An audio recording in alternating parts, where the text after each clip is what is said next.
Thank you, Yixi, for organizing this. And so our next speaker, Charlie Snell, is a CS PhD graduate student at the UC Berkeley. Previously, he was an undergraduate at Berkeley and a student researcher at Google DeepMind. Please join me in welcoming Charlie to share his work on scaling LLM test time compute with us. Please, Charlie. Hello, Yeah, thanks for the you're intro. welcome. Yeah, so how to share your screen? Yeah, let Can me you try share it? sharing. Can you see it? Not yet. Let me know if it shows up. It says it's sharing.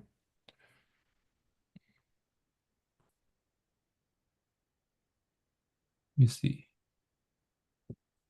Yeah, I can see. Do I need to stop share first? You can see? Not yet. Let me make you co-host. Okay. Okay, that's a Let better me way. try.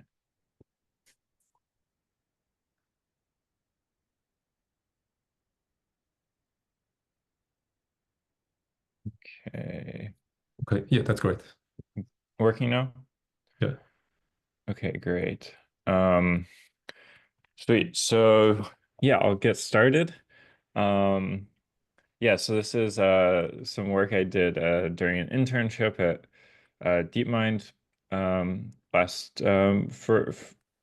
last year. So I worked with several collaborators, and basically how this is going to be structured is I have first go through the motivation and then talk about some of the like high level ideas that we present in the paper, and then discuss the various experiments, and then I'll finally talk about some of the more recent work on test time compute. So there's O1, obviously, that and the DeepSeek model that everyone's talking about right now. So I'll just mention those at the end. Um, so and this was like sort of concurrent work to much of that, I should mention. So yeah, so the idea is throughout sort of a lot of prior work in AI, we've seen that giving AIs the ability to use additional test time compute can substantially improve performance. So if you look at like AlphaGo and AlphaZero, you sort of train this policy and value function neural network, and those networks can be used to sort of predict moves directly, very quickly. And that gives you a certain level of performance. However, once you add search on top of that neural network, you get like a substantial boost, which is equivalent to scaling the model parameters up quite a lot. Similarly, there was a paper which analyzed sort of the trade-off between doing additional RL training and scaling test time compute further, and they found you can buy a lot of training compute with extra test time. So, however, like all of this works kind of on very specific tasks. So like um, so like these are AlphaGo is kind of restricted to a game. The search algorithm's limited in that way. Similarly, in this other paper, it's limited to um, this game called Hex. So we were kind of interested in like, can we do something a little more general purpose and get some kind of test time scaling to work with the language model? Um, and there's a good amount of literature on this, but the literature kind of gives you like very different ideas. Kind of some says it works, others says it doesn't work. It's a bit confusing. So like I'll go through a few of these like prior works and discuss them first, and then um uh yeah. So one work is this idea called self-refine, and the basic idea is these models are good at following instructions, so let's just prompt it to critique and revise its own outputs iteratively. So just instruct it, give yourself feedback, now refine, and do this iteratively, and maybe you can improve the outputs this way. It's a very straightforward procedure. And this works pretty well on easy tasks like chatbot harmlessness or summarization. But once we move to like challenging reasoning tasks, it kind of stops working. So, um, as you see, like it actually gets a little bit worse here. So something's kind of wrong. It's odd what's happening here. Another idea was, okay, the self-refined thing doesn't maybe work that well. Can we do something else? Maybe we could have multiple instances of the model debate each other, sort of prompt them and chain together the prompts in a way that simulates a debate. And the number goes up, but on many tasks, including on some reasoning tasks. But if you compare this to a very simple baseline, like majority voting, which is give the model a question, you sample several answers with chains of thought, and then you take so it samples an answer and then a chain of thought and then a final answer, and then you take the answer that was most common among the many samples to be the final answer that you output. This majority voting scheme outperforms their debate thing on at least on these reasoning tasks. So this isn't very encouraging if like the models can't outperform this like very simple baseline. So one other idea that actually does work quite well is if we fine tune the model to act as a verifier of answer correctness, and then we just do like best of n against this model. So we sample n answers and then select the best answer according to the verifier, the learned specialized verifier model. This works very well. We see it beating majority voting by a good margin, and it seems to scale. As we sample more, we get better performance. So there's a lot of confusion in the literature. Some stuff says it works, some stuff says it doesn't work. So what's really going on? So on reasoning tasks, we should expect sort of a priori performance to benefit from test time compute. Reasoning isn't really about knowing facts. It's more about drawing inferences from existing facts that you already know. So what's going on here? Why isn't it working very well, or why does it work? So this kind of motivated us that we needed to do sort of a more careful analysis of test time scaling with LLMs. So you can better understand what the limits actually are. So in our work, we sort of look at several different ways of scaling test time compute and using methods from existing papers and sort of conduct pretty in-depth analysis on them. So we formulate this question. Given a challenging input prompt, can we get language models to, how can we most effectively use test time compute so as to improve the accuracy of the response? That's sort of the question we're trying to answer. And so there's many different ways we can use test time compute. So we've talked about a few. Like we could do best of n with a learned verifier. We could have the model revise and correct its responses iteratively, etc. And so different problems, but we might expect like different problems to benefit from different test time compute strategies. So like we propose sort of a unifying perspective on these different ways of using test time compute for the purposes of the analysis we do. So there's kind of two ways you can get models to use additional test time compute. One is by like modifying the prompt in some way. So this would be like having the model revise answers in sequence so that the thing it's conditioning on is being changed dynamically. Or we could do this at the output level. So instead of modifying the prompt, we sample multiple things and then kind of perform surgery on them. So we reject or accept some of them. So this would look like search against a verifier. And so if we consider these different kinds of ways of scaling test time compute, we might expect different approaches to using test time compute to help on different problems. So for example, we could sample n outputs in parallel, or we could sample n revisions in sequence, or we could do some like balanced ratio of these two. And we might expect, sampling in parallel to act as more of a global search for the right high-level approach. So on a really hard problem where we don't really know the right way to even begin tackling the problem, if we could just sample n ideas in parallel independently and sort of see where they lead, that might be that might be a good way to go.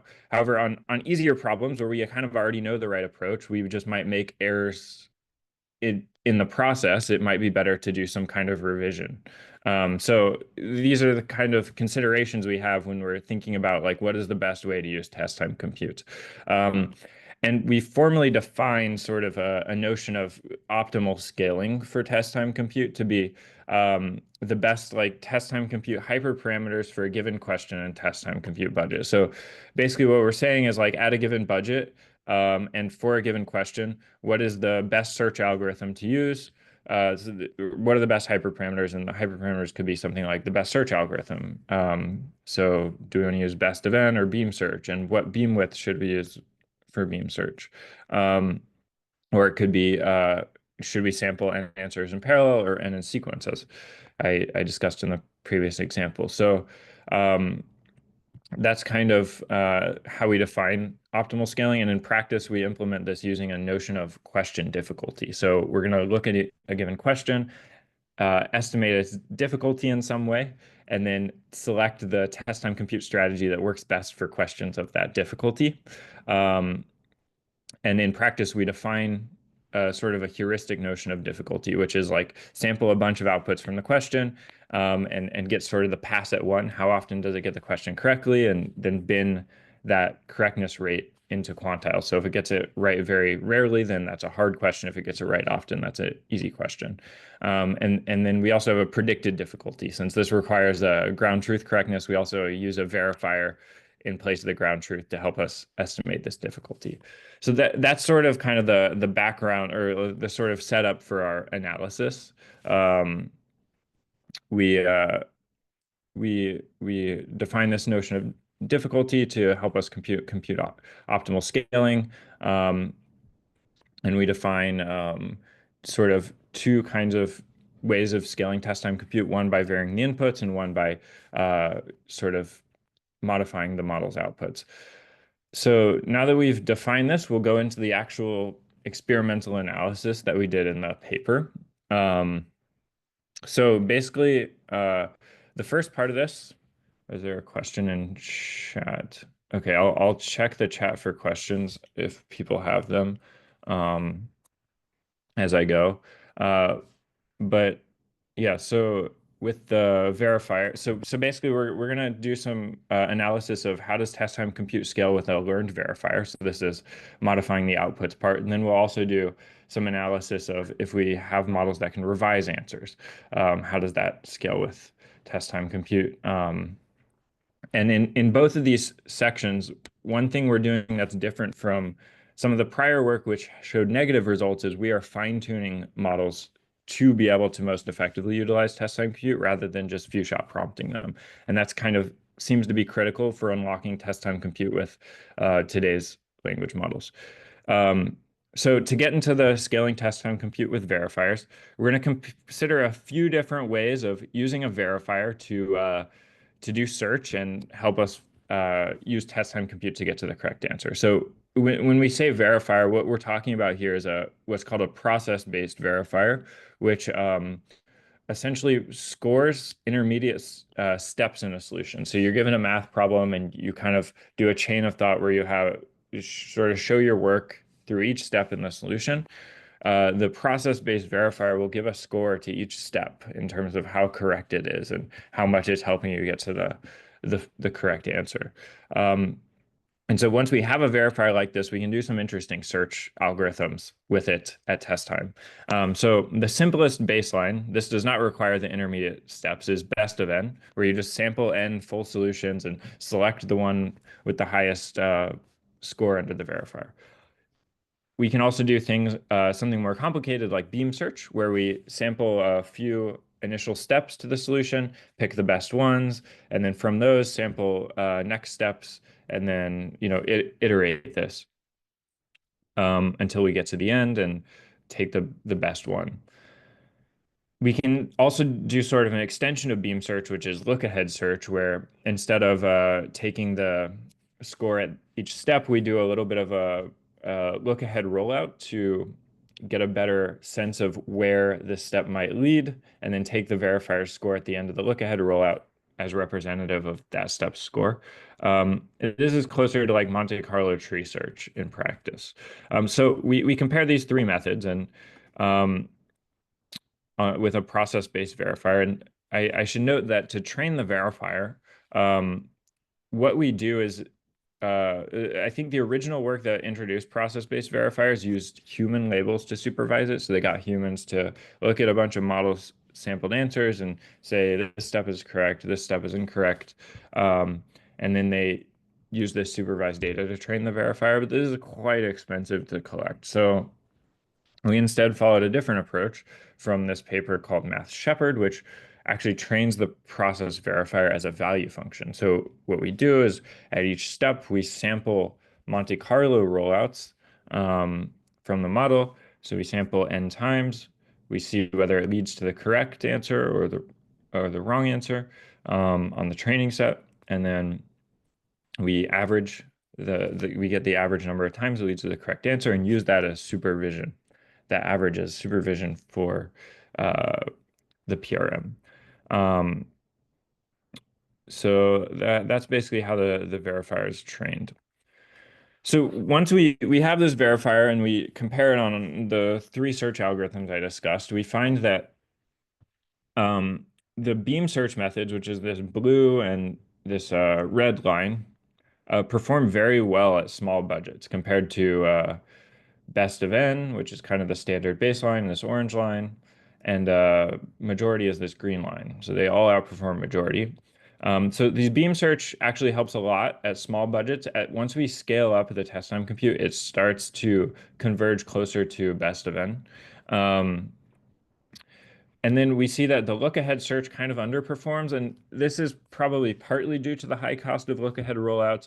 And there's also potential for like doing more look-ahead rollouts or training the value function with like in sort of an online way, which may improve the ability of look-ahead search. So we leave some of that exploration to future work, but at least in our work, we found the sort of the cost of the look-ahead rollouts wasn't necessarily worth it.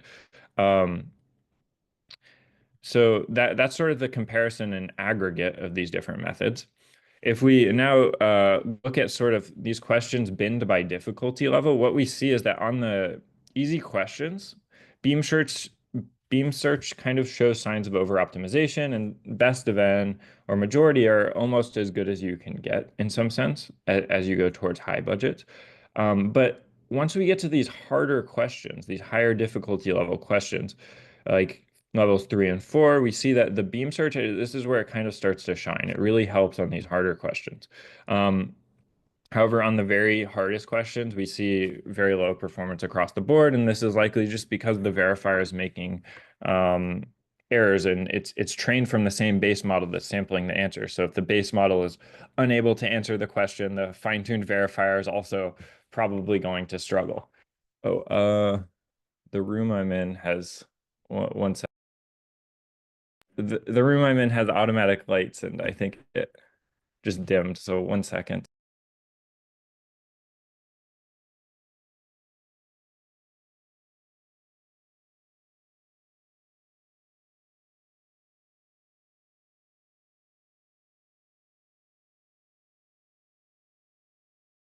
Okay, yeah, I'm back. So, yeah, on the hardest questions, all these methods will struggle.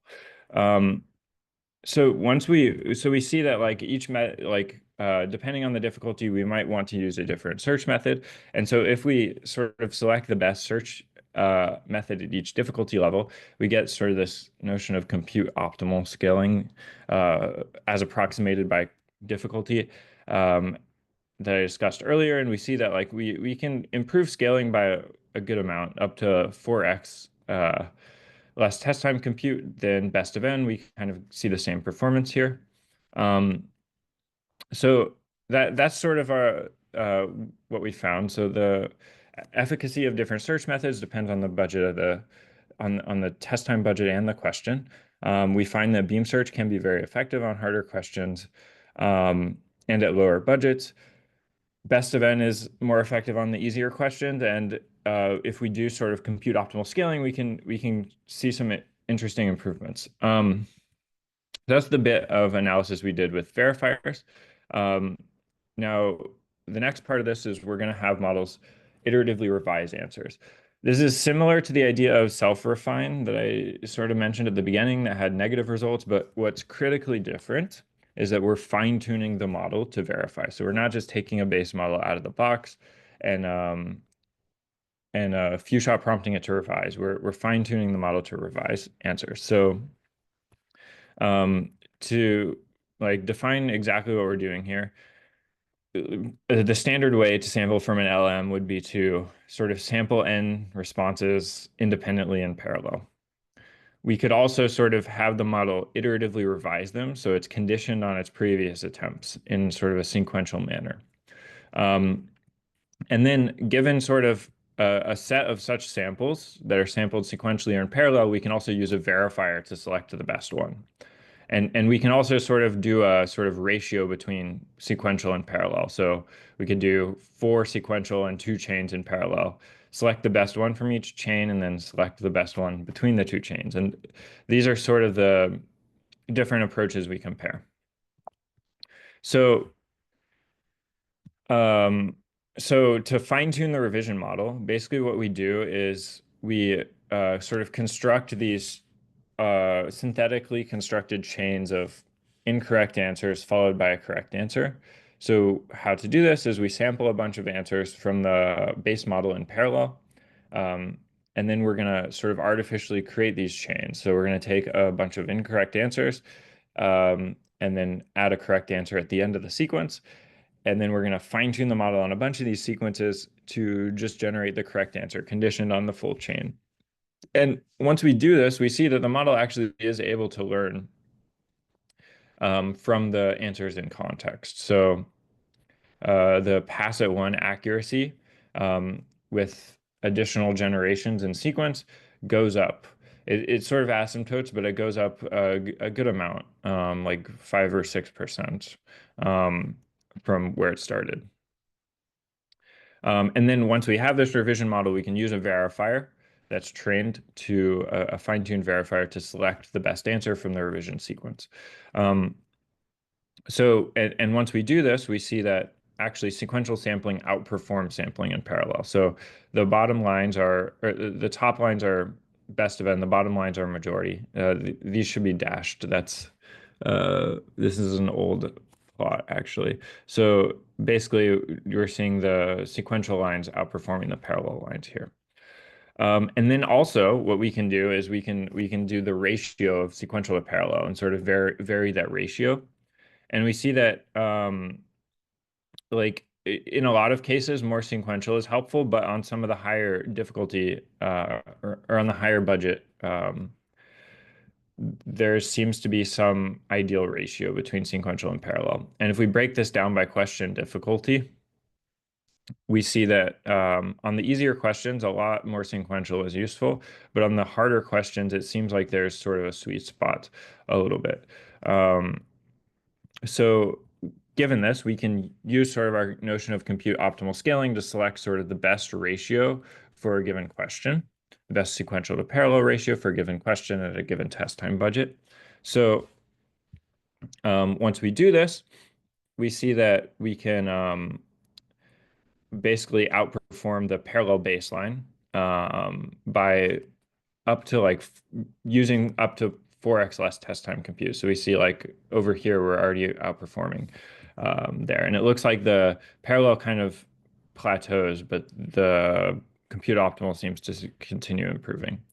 So to overview, there's sort of with the revisions part of the analysis, we found that there is sort of a trade-off between sequential and parallel test time compute, and there's an ideal ratio that depends on the budget and the question at hand. Easier questions benefit more from sequential, harder questions have sort of a sweet spot, and by sort of taking the optimal ratio, we can improve test time scaling. So given these findings and these 2 different ways of scaling test time compute, we would like to know, can scaling test time compute be more effective than scaling model parameters? This is sort of the big question. And so we conduct some analysis with this by comparing against a 14 times larger pre-trained model. So we take this 14 times larger pre-trained model and compare it against our smaller model using additional test time compute. But to like do this in a flops matched way, we need to set up some definition. So we have a model pre-trained with X flops, and we plan to run Y flops of inference. So if we're going to run more flops of inference, the test time compute is going to cost us more because for each question we have to do a bunch more inference with the test time compute. If we run very little flops of inference, the test time compute won't cost that much. So this is an important factor. How much inference do we plan on running with this model that we're going to pre-train? So if we increase the flops budget by a factor of m, so this is going to be m times our pre-training budget plus our inference budget, should we spin it on scaling parameters or scaling pre-training? So we can increase, one way to do this would be just to directly increase the parameters by a factor of m. This will also implicitly increase the inference flops by a factor of m because the model's bigger, so now each inference costs more. Or we can keep the models fixed, use the same small model, and instead multiply our inference budget to fill in the extra flops. And in practice, this will be multiplied by this quantity, which depends on this ratio of how many pre-training tokens we have to how many inference time tokens we have. And so we refer to the inverse of this ratio as R. And once we do this flops-based analysis, we find we have these plots here, which is the x-axis is inference flops, the y is accuracy by difficulty level. So each of these color lines is a different difficulty level. And we see that so the star represents our 14 times larger model, and the line is our small model with test time compute. And these dashed lines correspond to different ratios R that we might be comparing at. So if the star is above the line of its same color, so such as here, then scaling parameters is better. If the line is higher, then scaling test time compute is better. So what we see is that on sort of the easy and like medium difficulty questions, or in settings with low inference requirements, which are this green dashed line, scaling test time compute can be preferable to scaling parameters. In sort of the harder questions or in settings with very high inference budgets where the test time compute is going to really add up, scaling parameters might be a better option. But nonetheless, what we find is that like we use fairly straightforward techniques from the existing literature here. And we found that scaling test time compute can greatly improve performance, and in some cases, it can even outperform scaling model parameters. We believe that there's a lot of work that future work can do to both improve upon our techniques and explore fundamentally different approaches to scaling test time compute. There's also a lot of additional scaling laws and analysis to be done on this that we haven't done that I think is exciting for future work. For example, if you were to spend a lot more compute fine-tuning a verifier on a ton of data, or fine-tuning a revision model on a ton of data, how would the ability to scale test time compute improve? In our paper, we just used the math benchmark, which has a very small fine-tuning data set, so the fine-tuning cost is trivial, but scaling these things up is a very interesting question for future research. And on this note, I also wanted to discuss a couple of recent works that have come out since our paper that are relevant and interesting. So one is this work from Mehul Damni, which basically shows that you can actually fine-tune models to cheaply assess question difficulty. So in our paper, we use sort of an expensive notion of difficulty, which requires sampling a bunch and evaluating the results. But it's actually possible to directly train a classifier, which essentially predicts difficulty very cheaply. And then, of course, there's the O1 and DeepSeek models, which show that there seems to be a recipe for using RL to optimize these very long chains of thought that can effectively scale test time compute. And this is a really exciting approach that I think looks very promising and interesting. Um, yeah, so that's basically all for my talk. I want to leave some time for questions, so um, ask away.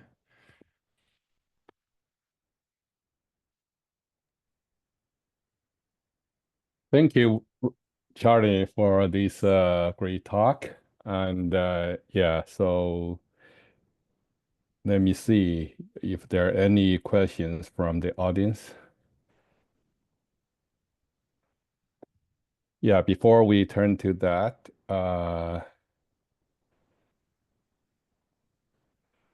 yeah, I have a question because you also mentioned OpenAI o1. Hmm. Yeah, we all know scaling test time compute play a critical role to improve its reasoning capabilities. Hmm. So what are your thoughts on how it might work? And how do you relate your work to their their work? Thank you. Yeah, good question. So I don't think anybody knows exactly how it works. Or I mean, obviously the people working on it do, but I can speculate. So I think a good guess is something like maybe you first do some search with a verifier or something to get sort of these search traces. You can maybe then linearize those search traces and into one long chain of thought and fine tune a model on those. And then once you've done that to get sort of a good starting point for doing search, you can then do RL optimization from there. I think that's a pretty good guess for how it might work, but I think there's a lot of possibilities. As for how does my work kind of situate, I think we sort of explored like a number of different ways of using test time compute, and I think the approach they used is not one that we exactly explored in this paper, but I think the revisions idea is at least somewhat related. And I will say that I guess the main contribution of our work is to do some like rigorous analysis of sort of how these different techniques scale. But yeah, I think it would be cool to directly also compare the O1 approach, which looks very strong on paper. Yeah. Yeah, definitely. Yeah, you mentioned uh, one of your contribution is to do some kind of uh, analysis about different approaches, and you mentioned you do you optimize the computer, I mean compute scaling uh, against some kind of hyperparameters. So could you reveal what kind of hyperparameters are you Yeah, try yeah trying to optimize? Yeah. that's a good question. So I guess for this curve here, the search one, in this case, it's quite simple actually. We're just selecting between best of n or beam search for each difficulty bin. So the hyperparameter is just which search algorithm.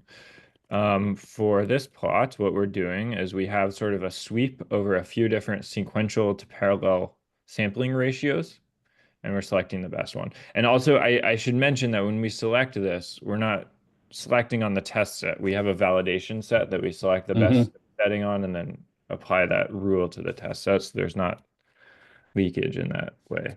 I Um, see. yeah. Okay. Uh, Actually, I think there's Dr. a Yuxi, question from yeah, Dr. Yuxi has some questions. yeah, Yeah, there's for a Charlie. question from Professor Li Deng. I think the audience can feel Oh, free to show up, okay, okay. talk with the One speaker. second. Yeah, please post your questions. And Okay. but yeah, Okay. Yeah, one from Nathan. Let me see. Is your look ahead search related to A star search? Yeah, that's a good question. Our look ahead search is closer to beam search, so it's actually a straightforward extension of beam search. So instead of basically what we do is we take the normal beam search, and instead of using the score from the PRM at this step, we do a look ahead rollout and use the score at the end of the look ahead rollout to represent this step. So it's closer to beam search, but I think you could use a similar idea with a star search in principle. So talking about the A star search, so what kind of heuristic uh, do you think might be helpful I guess for this? the Yeah. PRM is kind of a heuristic, right? Okay. Heuristic Yeah. value function. Yeah. Understand. Okay. Another question from the audience: how do you fine tune this verifier? Is this similar to the reward model? I think so. Yes, it is. It's very similar to the reward model. When you do RLHF with a reward model, typically you have sort of paired things, and you're trying to learn this like preference function. It's a little bit different because in this case we have a 0, 1, so it's either the answer is correct or incorrect. So all we do is we have sort of an output head, and we apply binary cross entropy loss to it to do this classification problem. Yeah. Another question from the audience. Because you mentioned, for example, the look ahead search is some kind of related to MCTS, right? So is there any comparison in your work with MCTS versus Bing search and best of N search? Yeah. Yeah. So I guess for our purposes, we view sort of look ahead search as somewhat representative of MCTS, at least Hmm. in sort of so with MCTS, typically you have sort of these components that are used for exploration, which is then Right. used to like iteratively train things in like a expert iteration way. In our case, we're just using it at test time, so we do kind of a greedy version of MCTS, which um, is look ahead search.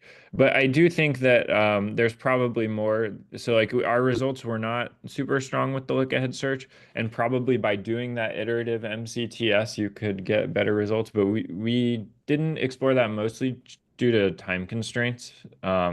So my internship ended at a certain date. So, but I think that's an interesting direction to explore for sure. Yeah. Do you think one what kind of search algorithm they might use? I'm not sure. I think it looks kind of a depth first style, so I could believe something like a star or something along those lines. Yeah. Great. Yeah. Your work talking about the scaling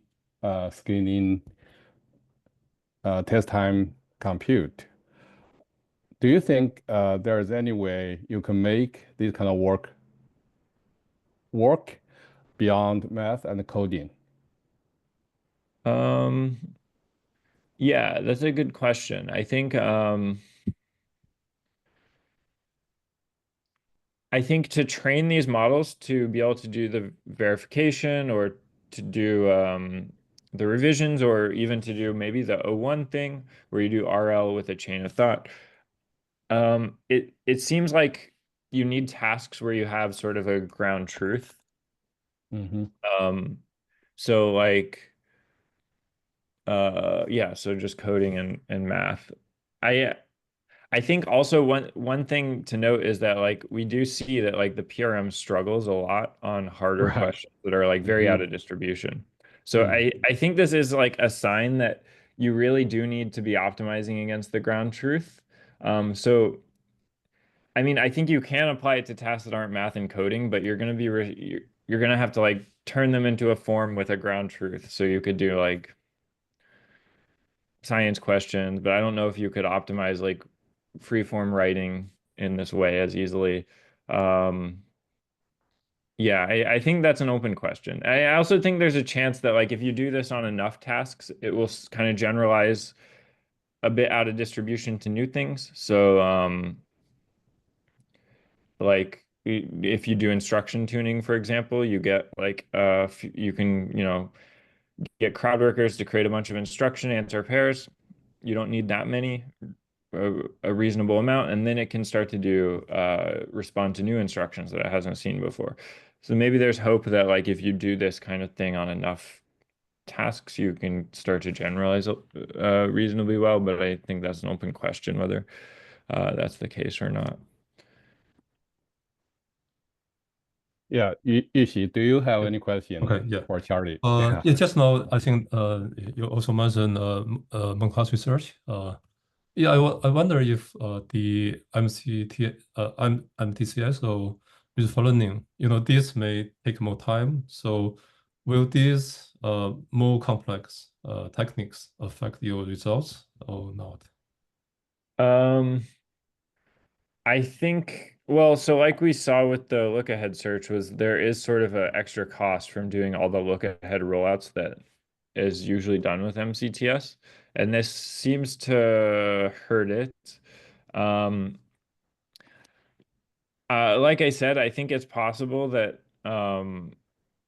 like there's like you could do the iterative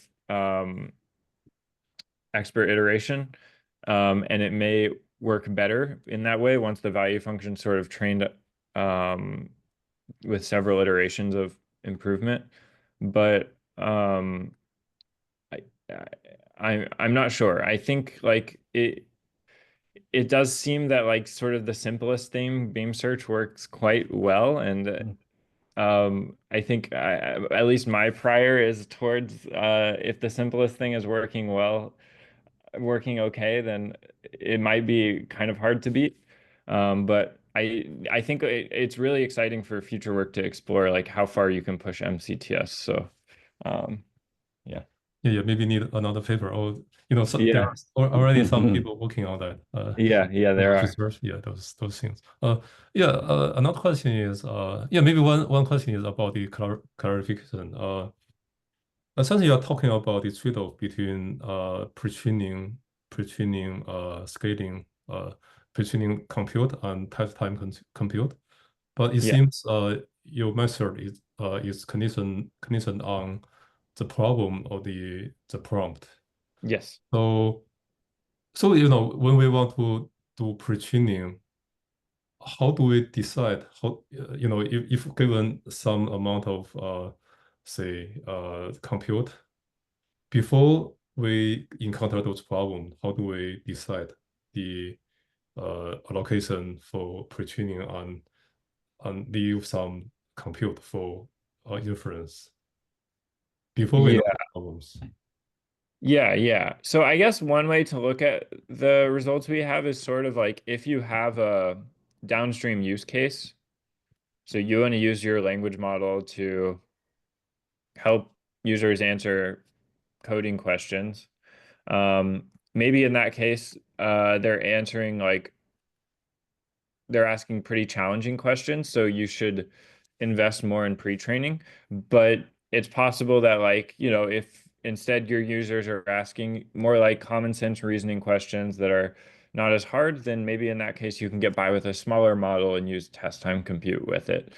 So I guess one way to look at this is sort of if you're sort of a downstream user of a language model and you have a specific use case, what configuration of pre-training versus test time compute should you use? And I will say we don't explore like the ratio, like is there an optimal ratio of pre-training to test time? We just show that in some cases test time can improve over pre-training, but I think there is sort of a more sophisticated scaling law you could do of like what is the right ratio.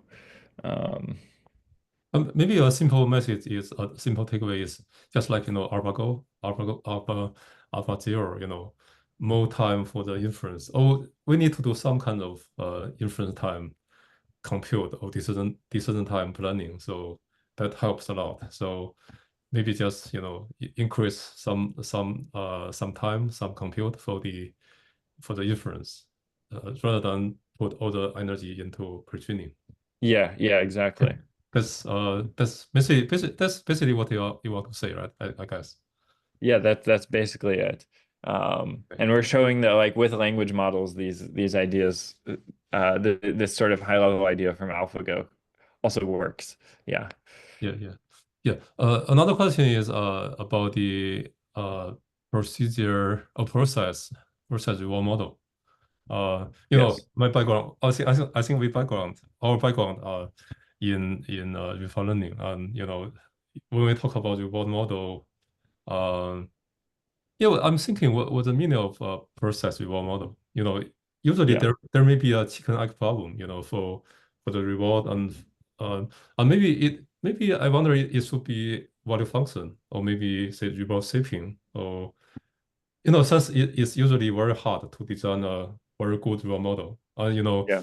I think uh, the approach in that step-by-step paper is something like true, false, and neutral, right? For Yeah. each type. But usually it's hard to make those kind of decisions, right? Before we know the Yeah. optimal solution. So you know what I mean, right? So yeah, what do you think? Yeah, I think that I kind of agree that their notion of like the human judgment of is this step right or wrong is strange. And you can also have right steps that are right but don't lead to the final answer. So, um, yeah, I think their notion's a bit strange. In our paper, we instead did this like value function thing where we formulate the PRM as a value function. This was based on an idea from another work, but basically it's like we have this final reward function, and at this step we're going to get the like RL value, Monte Carlo value function, and use that as the PRM training signal. And I think that definition kind of makes more sense from like a RL perspective. So that's what we did, and it works. It works quite well as well. It works at, I think we don't have an exact comparison between this and the human labels, but this approach seems to work pretty well. Okay, okay. Uh, yeah. Another question is about the self refinement or self critique. Uh, Yeah, you know, yeah. Actually, I'm always wondering. So when we want to do self, I think this self something. In AlphaGo, AlphaZero, this kind of work, I think it makes sense, right? Since in those say in the games we have the perfect rule, so we have perfect world model. yeah, Uh, but in language model is not perfect, so there may yeah, be mistakes. So when we do something like self-critic, self-refinement, we may we may encounter some mistakes sometimes. yeah, Yeah, but people do it and show some good results. Uh, but theoretically, or if comparing with AlphaGo, it's not so good. So yeah, yeah, what do you think? yeah, yeah. I completely agree. Like, one thing is that we see, like with all of these techniques, kind of we see a point of plateauing almost. Some of these we still see continuous scaling, but in most cases we see a point where it starts to plateau or it might even start to go back down.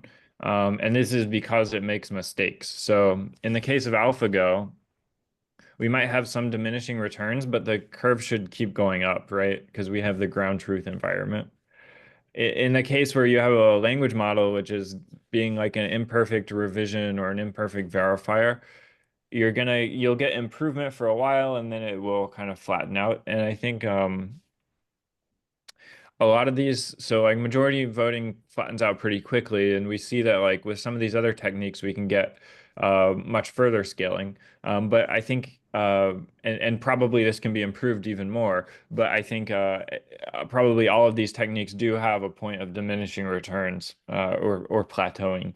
Um, Okay, yeah.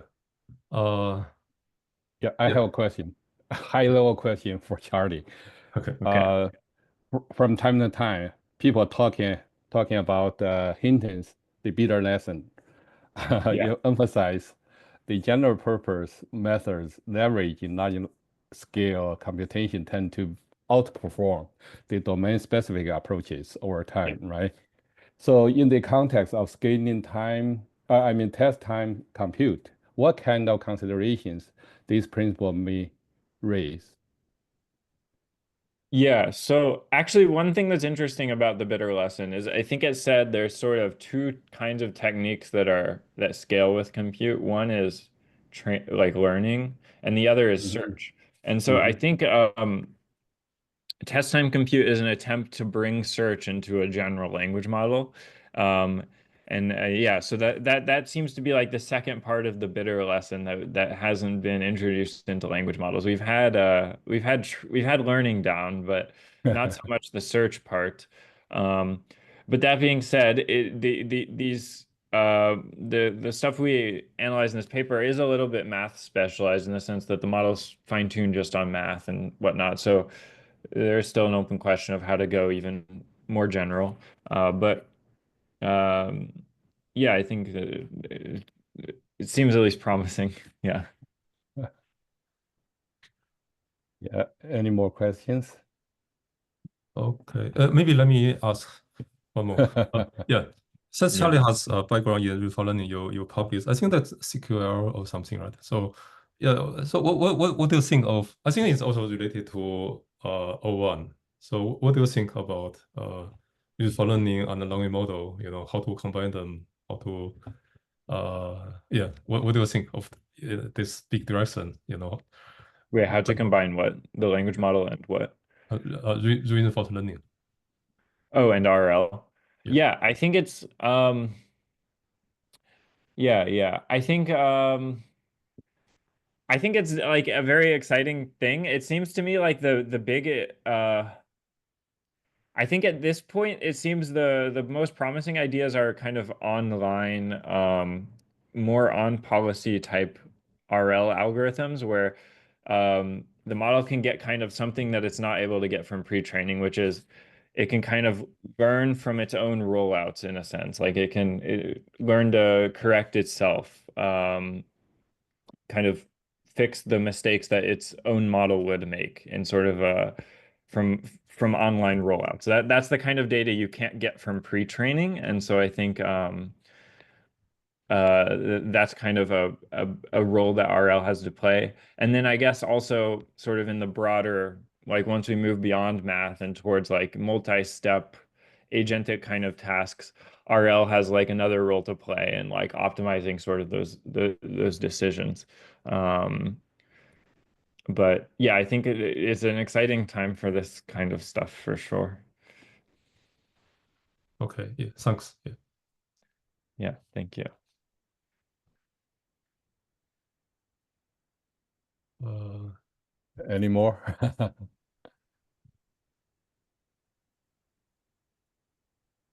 Yeah, definitely. That was a great talk and a great discussion. Thank you very much, Harney, for Yes, your thank wonderful work, wonderful job. Good thank luck. you. Yeah. Thank you for having me, and I appreciate all the good questions. Oh, one second, maybe. Oh, more. let's just say thank you. Oh, okay. Thank you. Yeah. All right. Okay. Thank you guys. Yeah. Yeah. Thank you. So with So that,